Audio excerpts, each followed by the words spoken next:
मंगल्स किचनमध्ये तुमचे स्वागत आहे। नमस्कार सगळ्यांना। आज मी करत आहे आप्पे। त्याच्यासाठी 1 वाटी तांदूळ, पाव वाटी उडदाची डाळ आणि त्याच्यापेक्षा कमी हरभऱ्याची डाळ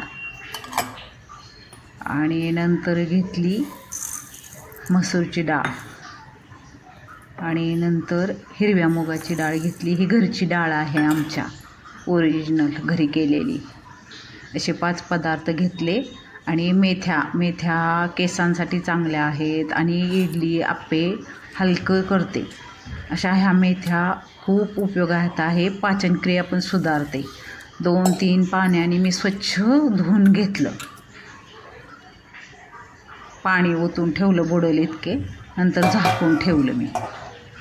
4 ते 5 तास भिजू घातलं। आता ओला नारळ घेतला, 3-4 मिरच्या घेतल्या आणि 5-6 लसणाच्या पाकळ्या घेतल्या आणि कोथिंबीर घेतली भरपूर अशी आणि थोडंसं पाणी ओतलं बारीक करण्यासाठी।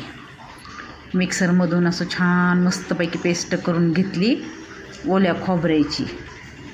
ही ओल्या नारळाची चटणी केली मी आप्प्यांबरोबर खायला। जिरे, मोहरी, कढीपत्ता, थोडासा हिंग आणि याची फोडणी घातली मस्तपैकी। चवीनुसार मीठ टाकलं। इतकी छान मस्तपैकी झाली ना ओल्या खोबऱ्याची चटणी। आणि थोडीशी साखर टाकली, आमच्यात साखर आवडते। अशी खूप मस्तपैकी चटणी केली। हे सगळं 4 तास सकाळी 6 वाजता भिजू घातलं। छानपैकी 4 तास हे भिजलं, उठल्यानंतर भिजू घातलं। आता मिक्सरमध्ये बारीक करून घेते। त्याचं जे पाणी होतं ना ते सुद्धा मी तसंच ठेवलेलं आहे, त्याचा पण उपयोग करता येतात। 4-5 कढीपत्त्याची पानं, 4-5 मिरच्या आणि भरपूर अशी कोथिंबीर घेतली। थोडंसं मिक्सरला लावून घेतलं आणि छानपैकी पेस्ट करून घेतली आणि त्याचंच पाणी होतं डाळीचं, तेच मी वापरलं आणि पेस्ट करून घेतली बारीक अशी मिक्सरला। चवीनुसार मीठ टाकलं, सगळं हलवून घेतलं व्यवस्थित। 10 ते 15 मिनटं भिजून द्यायचं, म्हणजे अजून त्याची पेस्ट केली ना सगळ्या डाळींची मी 5-10 मिनटं भिजून पण द्यायची। भिजून दिली मी। त्यात टोमॅटो, कांदा, कोथिंबीर मिक्स करून घेतलं। हे बरोबर आहे आप्प्यांसाठी पीठ। सगळ्या भांड्यांमध्ये ते खोलगट आहे ना आप्पे पात्र, त्याच्यात सगळ्यात तेल टाकलं आणि सगळ्यामध्ये इतके सुंदर आप्पे झाले ना, परफेक्ट पीठ झालं आप्प्यांचं। सगळ्या भांड्यांमध्ये मी अशी भरून घेते। मी खूप दिवस झालं घेतलेलं आहे हे आप्पे पात्र खरं, पण मला बिडाचं घ्यायचं आहे। बिडाचं खूप छान असतं ते। आता कोल्हापूरलाही गेलं म्हणजे घ्यायचं, बघायचं इथं मिळते का कुठं, नाही तर कोल्हापूरलाही छान मिळतात बिडाचे आप्पे पात्र। अशा सगळ्या भांड्यांमध्ये मी पीठ टाकून घेतलं आणि नंतर झाकून ठेवलं 3 ते 4 मिनटं। इतके सुंदर आप्पे झाले ना, पटपट पटपट पलटायला लागले होते। किती छान बघा, मस्त निघाले असे आप्पे।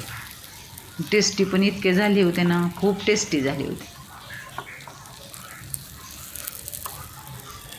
सगळे असे मस्त सुट्टे झाले होते आप्पे पात्र। अजिबात सुद्धा चिकटले नाहीत आप्पे एक सुद्धा। आणि खायला पण इतके स्वादिष्ट ना, खूप छान। लहान मुलांसाठी तर खूप असे मस्तपैकी सगळे गोल निघाले आप्पे। तुम्ही सुद्धा करून बघा असे। हे बघा किती छान निघालेत बघा। मला मगाशी एका हाताने काढता येत नव्हतं, मुलीला म्हणलं माझ्या पकड म्हटल्यानंतर तिने पकडलं। बघा किती छान झाले, सगळे सुद्धा निघाले असे।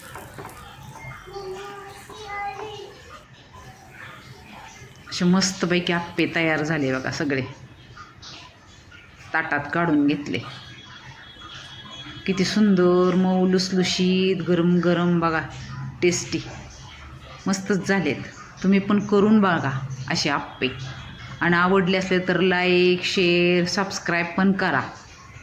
आणि लहान मुलांसाठी तर खूप छान आहे असे आप्पे केलेले, सगळ्यांना आवडले।